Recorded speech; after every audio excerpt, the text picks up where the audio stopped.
একটা পুরুষ তার শখের নারীকে এতটা ভালোবাসতে পারে, সেটাই গল্পটা না পড়লে কখনো বুঝতেই পারতাম না। গল্পটা পড়তে পড়তে আমার চোখে পানি চলে এসেছিল। বুঝতে পারিনি একটা পুরুষ একটা নারীকে এতটা ভালোবাসতে পারে। আজকের গল্পটি লিখে পাঠিয়েছেন চট্টগ্রাম থেকে আশরাফুল আলম ভাই। আমার নাম আশরাফুল আলম, আর আমার প্রিয় মানুষটির নাম হাবিবা। আমরা দুজন দুজনের আত্মীয় হই। আমার বাড়ি চট্টগ্রাম, আর আমার প্রিয় মানুষটার বাড়ি বরিশাল। কিন্তু আমার প্রিয় মানুষটার আব্বু চট্টগ্রামে ব্যবসা করত, তারা চট্টগ্রামেই থাকে।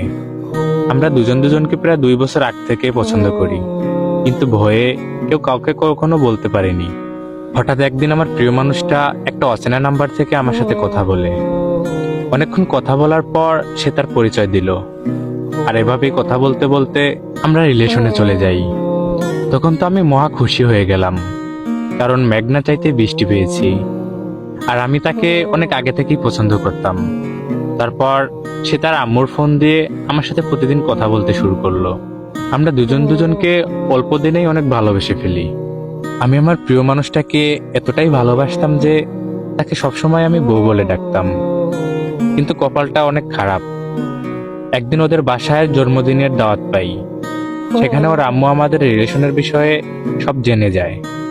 আমার প্রিয় মানুষটার মা আমাকে এই রিলেশনটা বন্ধ করতে বলে, কিন্তু আমি আর এত কিছু না ভেবে রিলেশনটা চালিয়ে যেতে থাকি।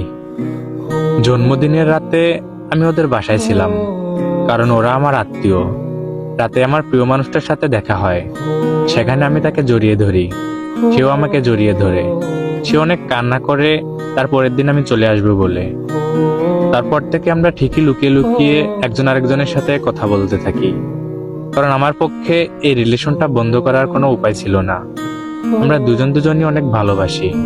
তারপর থেকে আমাদের এই রিলেশন নিয়ে 4-5 বার আমার প্রিয় মানুষটির বাসায় জানাজানি হয়। আমার বাসায় শুরুর দিকে না মানলে আমার জোরাজোরিতে একসময় ঠিকই মেনে নেয়। হঠাৎ আমার প্রিয় মানুষটার সাথে একসময় কথা বলা বন্ধ হয়ে যায়। আমি এসব দেখে মেন্টালি ফিজিক্যালি দিয়ে খুব ভেঙে পড়ি। তারপর সিদ্ধান্ত নিলাম এভাবে আর সম্ভব না রিলেশন আগানো। দুজনই সিদ্ধান্ত নিলাম 21/2/2024 21শে ফেব্রুয়ারিতে আমরা পালিয়ে যাব। কথা অনুযায়ী আমি আমার সবকিছু নিয়ে তার জন্য অপেক্ষা করতে থাকি। আমি আমার প্রিয় মানুষটার জন্য সকাল 11টা থেকে রাত 10টা 15 পর্যন্ত অপেক্ষা করলাম, কিন্তু আমার প্রিয় মানুষটা আসেনি। এই সময়টার হাহাকার আমি কখনো বলে বোঝাতে পারবো না। খুব কষ্ট পেয়েছিলাম। যাই হোক, পরে আমাদের আবারও কথা হয়। জানতে পারি সে পালিয়ে যাওয়ার সময় নাকি